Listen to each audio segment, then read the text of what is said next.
Hi everyone, How the Psych here. I have a quick video for you today for informational purposes only that I've entitled Splitting, Devaluation, and Idealization.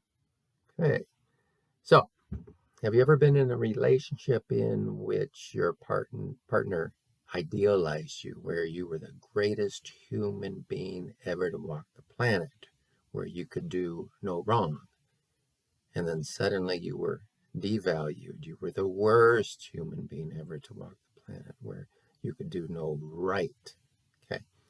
Well, this can happen in all types of relationships. For example, client and psychotherapist.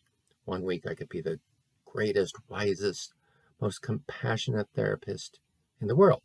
And then the next week I could be the worst, stupidest, and most cold-hearted therapist in the world. So what's going on here? Are my clinical skills just so erratic? Well, I'm sure I could have good weeks and not so good weeks as a therapist, and I could have, good days and not so good days as a partner. But is this idealization and devaluing, is it a common pattern?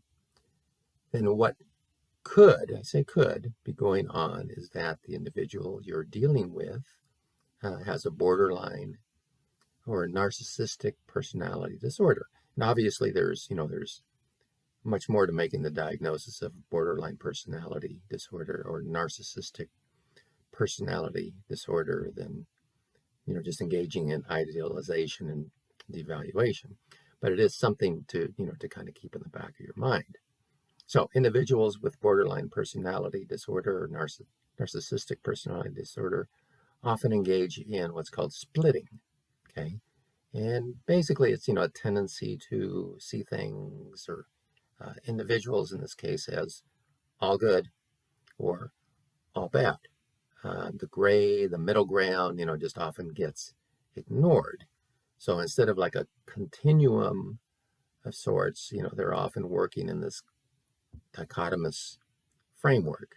And again, we all engage in splitting from time to time, but the frequency is really the question here, and also the particular situation that you might find yourself in. Is it appropriate to actually be thinking all or none in the situation that you're in?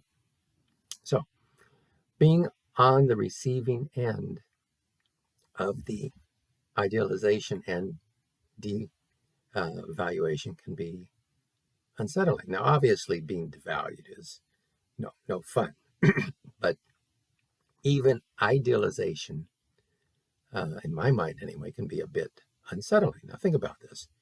What if I'm love bombed by a new person I just started dating? Well, to me, I would think, there could be some boundary issues here. Not, I'm such a great guy. Why wouldn't she just love bomb me? Okay. Now, as a therapist, if I were told, at least early on, that I'm the greatest therapist ever, I would be thinking, I wonder how quickly I might be knocked off this pedestal. In fact, this would actually be a real good area of therapeutic exploration. The fact that maybe the clients put me on this pedestal, and then the question I would have for the client is, okay, what's going to happen? What's going to knock me off the pedestal? Do you put people on the pedestals, and then do they disappoint you? Is it an all or none sort of scenario that you engage with? So that would be an interesting point of exploration actually in therapy. And there's so much more I could go into, but in terms of some of the dynamics in working with individuals with borderline or narcissistic personality disorder, but I'm sure that'll be another video, or maybe another several videos. And that's it for now. Thanks.